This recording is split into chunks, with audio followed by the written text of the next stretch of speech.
Hey guys, welcome to Extra Step. You're here with your co-host Kay. And Derwin. And you already know what it is. You know what we talk about. It's the hoop life. How's everything going with you? How you enjoying March Madness? This guy you talk to, I don't want to talk about March Madness today anymore. Why, you're already done with it? I'm done, because it's nonsense. Like the teams that are getting into the Final Four is nonsense. Like I'm done. But I don't even want to get to that. I'd rather just talk NBA with you. Fair enough. Let's start off because, again, this madness. So, one thing that happened in the NBA very recent that was pretty big, it happened to Nurkić. And I saw the clip. I don't know. I did watch it. Unfortunately, I watched it. As all y'all know, Nurkić broke his leg pretty much. Snapped it, basically. All of that, just destroyed. So his career, they're saying, is pretty much done. Portland was in a good spot in the standings. If this last time I checked, they were 3-4, something like that. Yeah, they're fourth in the standings. Because Houston was third. Houston, who's James Harden on a roll, but exactly. I mean, Portland looked like with Nurkić. I thought they were ready to go and be the next team to come to the Warriors. I don't know about that because they've had Nurkić for a year plus now, and they haven't really done much with him. They need for Portland. I feel like they need an offensive big. Yeah, like maybe a LaMarcus, like how LaMarcus was. But I thought Nurkić was that guy. Well, he's a good pick and roll player. Like there's no doubt about it. And when you have a point guard like Damian Lillard, you need a guy that can pick and roll, right? Fair. Like you need that kind of nice combo to make your offense smooth, and for CJ as well. Well, yeah, no, it works out. I think it works out well for CJ. But that injury has an impact because now the only bigs they have on roster is Enes Kanter, right? Yeah. And he's really a power forward, but in this today's NBA, he's a 5. What's his name? Leonard. Miles Leonard. Miles Leonard, which now can hit a 3, right? He can stand it, but he doesn't really do. But he's not their type of big. He's whack. I don't know about that. He's whack. He's a good big. No, he's a good big, but a third string big. Like that's the only thing. Who's Zodi? I mean, not. What is it called? Zach Collins. Yes, that's the guy. Gonzaga alum. I rate him. I liked his game from since college. He's a future starting big. I definitely agree with that. I thought he was such an underrated pick in the draft, and I know it's taken him a couple of years to find himself. But as you can see, once he becomes that star, Portland's gonna be a problem. 100% down the road. But I mean. It's just how long is it going to take? And then right now they're trying to be a winning team. Let's be real. Portland doesn't have much of enough time with the team they have right now to build any championship squad. Damian Lillard, he's still 29, 30 years old. He's in his prime. You don't have another 5 years of Damian Lillard at where he's at now. The way he plays on a nightly basis. So to me, it's I think this injury has a huge impact on their playoff contentions this year. I don't think they're gonna go far, and I think that affects their future. It might be okay. So right now, where are they in the standings? Who Portland? Yeah. So they're 4th, and if the playoffs were to start today, they're playing Utah. Okay. So that's a big one because I think you put Nurkić in there, play against Rudy Gobert. It's a matchup of two really nice bigs, maybe a little bit more old fashioned, but. I think it works out. It works out, but now that you don't have Nurkić, you have to go rely on guys like Zach Collins and Miles Leonard and Enes Kanter. I just don't see it. Yeah, no, I don't know how they'll do against Rudy. If I'm Portland, you don't win that series, and I don't think they will. You need to start thinking about what's gonna happen going forward. If I was them, I'd be focusing on the NCAA tournament and trying to figure out what players can we add to our roster and absolutely have a future. That's every NBA organization. So, they're probably watching March Madness right now. They probably been watching. I know we've been watching it. As much as I'm angry, it stresses me out. Oh my gosh! You seen the Elite 8 and how it went down? Yeah, no, Elite 8 was just a crazy story. Oh my god! Even from the Sweet 16, Duke and what they pulled off, and then what happened today. With Duke, the 2 luckiest missed layups I've ever seen. I couldn't believe it. The first time it happened, I was like, okay, that's super lucky. That's a horseshoe right there. Oh yeah. But the second time, I was like, what? I was like, whose side? No, like honestly, I think the basketball gods just wanted No, to that's get that that's what I far. mean. Like, But unfortunately, yeah, they didn't. And we'll get to that probably a little later on what caused that loss and what they could have did better in that game. But I will say this, in respect to the tournament, the amount of teams that have won so far and the teams that have been in it, all of them have been great, talented teams. Like I don't think there's any team I could look in that in that tournament and be like, oh no, you shouldn't have been there. Like honestly, that's Final Four, right? Well, yeah, every team that gets there earns it. Like facts. But like Texas Tech, their defense is one of the best in the nation in the NCAA, and they just absolutely proved it against who did they beat to get into that Final Four spot? Virginia. Gonzaga. Oh my god! My goodness! Oh, yes. That's who I picked. To win it, right? Oh. Yeah. You should have known better. You should have really known better. I'm sorry. That's actually really funny that you. Gonzaga's about to be an onside thing, eh? Like you guys. It's okay. I picked Duke. I lost. I know. Oh yeah, so, Duke as well. Oh my bracket's totally bust. No Final Four. No, none for either of us. None of the teams we picked. Yeah. So. And like I still thought Duke was going to win even. No, I really did. Like it had to be Duke's here, no? Like no facts, but you know what? All the teams that they played have played great. Like even to UCF, Central Florida, what their program has been great. You look at even teams like Louisville, who did lose in the first round, great. And that's why I'm like, this tournament was deep. I loved it, but I think there's one thing we can learn from this whole tournament. Duke's ran out quick. Yeah, absolutely. Like no 4-leaf clover for y'all. Y'all ain't making no Final Four. Catch that little 1-2 drift. Not happening for y'all because it was tough. Like you saw that in that game. Yeah, no, it was. Like when it comes to bounces, like I get it, but then like what happened on the free throw with God. RJ, that was RJ, man. Yo, that's almost unacceptable. Like when you get to the NBA, like. You're in a playoff game, you're gonna hit both those free throws, man. Straight up. And then he tried to miss the second one. And then that didn't happen. So it's just kind of like, oops, you messed up. But, I mean, watching the end of the game, like the last 5 minutes, as we really paid attention to, what did you think could have been done differently from both coaches? Like, let's say from Duke's point of view, like, what do you think they could have done? Well, Duke was getting the stops at the right times. It was just at the end of when it really counted, they hit a 3, right?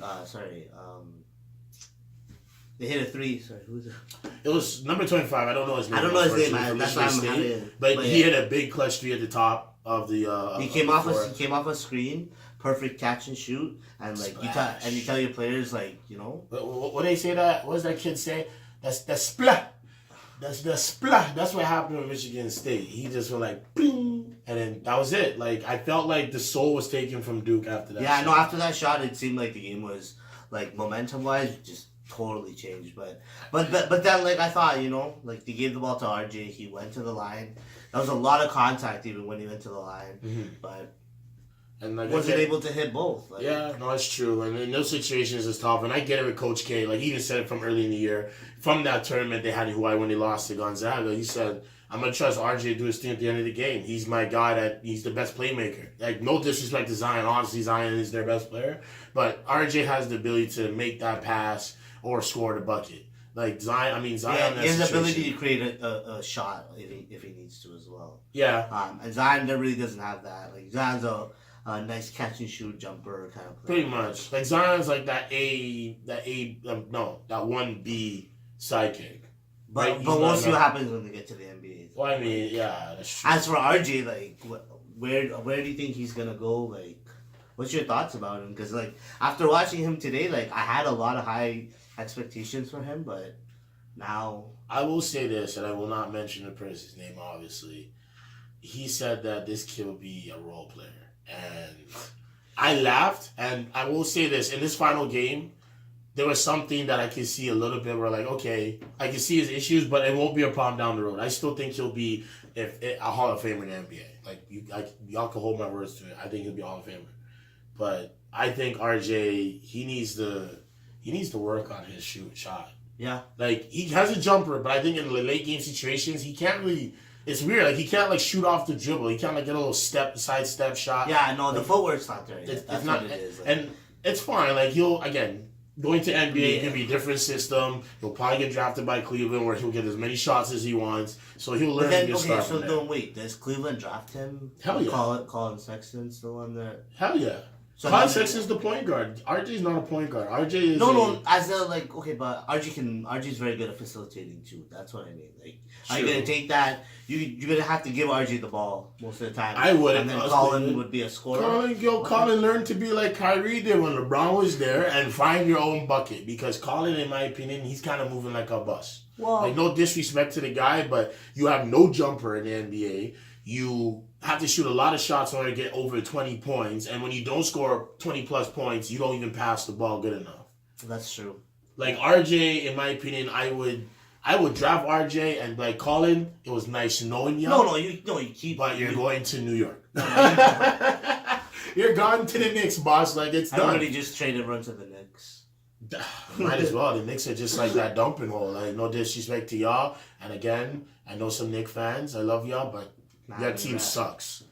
And like every day it sucks. Like, I know it's tough to be a Raptors fan in the early 2000s, but like you guys had it bad. Now being a Knicks fan is like, and like your prospects, like you could get a top pick this year in the draft, but after that, what are you gonna do? Like you're gonna continue to rebuild? No, you gotta go for KD, and like that's probably not happening. Kyrie, Kyrie's more likely to go there than Brooklyn. What if Kawhi goes to the Knicks? Ha! That would be the most ridiculous thing. Yeah, he would be laughing. Are you crazy? Like, by the way, there's some, again, little news. I know you probably weren't planning to talk about it, but Kawhi had a second kid today. Oh, really? Oh, yeah. Wow. Okay. Guess where he had his kid? Where's that? In T-Dot. Wow. Future Canadian baller. Okay. If he stays a little bit longer. Okay. I mean, like, if I was Kawhi's son and I end up being a hooper, I mean, you could end up living in the States, but you could be like that Canadian GOAT. Like, there's the Maple Mamba. Hey, RJ. But I'd be like, I'm the Canadian GOAT. What's up? I'm coming for that. But that's another conversation. That's another conversation. But to get back onto RJ, I think for him to be successful at the next level, he's definitely got to improve his foot speed, his shooting game, and just being more of a dynamic scorer. Yeah. Just being much better from it. But other than that, like, I mean, he has the tools. He has the tool set. He just has to use it. He has to go into the NBA and develop whatever else he needs to be a good player. 100%. And honestly, he's done his job into the Canada basketball. Like, I feel like he's put himself already as one of the top 5 Canadians ever to play the game, even if he doesn't do well in the NBA, because his influence on Canadian basketball now, you just see these kids, they have a different vibe here. Yeah. Like, kids are not realizing, like, I don't have to go to play. I mean, you can go play prep in the States, but you can play high school basketball here before you go. Oh, yeah. You can still play with your friends and then go to the States and do your thing. Well, I mean, Jamal Murray is one of those reasons too. Right? Well, Jamal Murray came straight from the 6 and went straight to the States. Exactly. Kentucky and playing all that. But he played, where did he play? Orangeville Prep. Yeah. And like, I mean, even the Arizona State guard and Iggy at Michigan both came out of, I'm pretty sure, Orangeville Prep and that. But for Canadian ballers right now, at least, it's, hey, let's stay in Canada, let's play in a prep school rather than going 4 years of prep school or however many years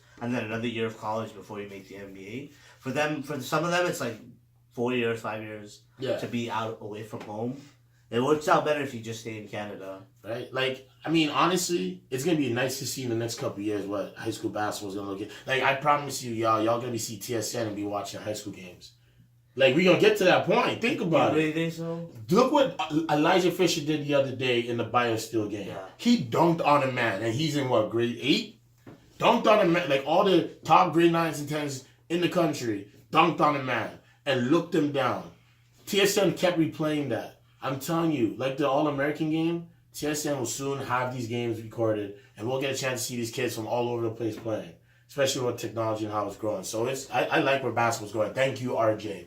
You definitely helped the influence push a whole nother level. You definitely changed the way young Canadian basketball players look at the game now. Straight up. Like, you changed the game, I do. So thank you. Even though I know you lost this game, thank you very much, man. So we're grateful. But hit your free throws.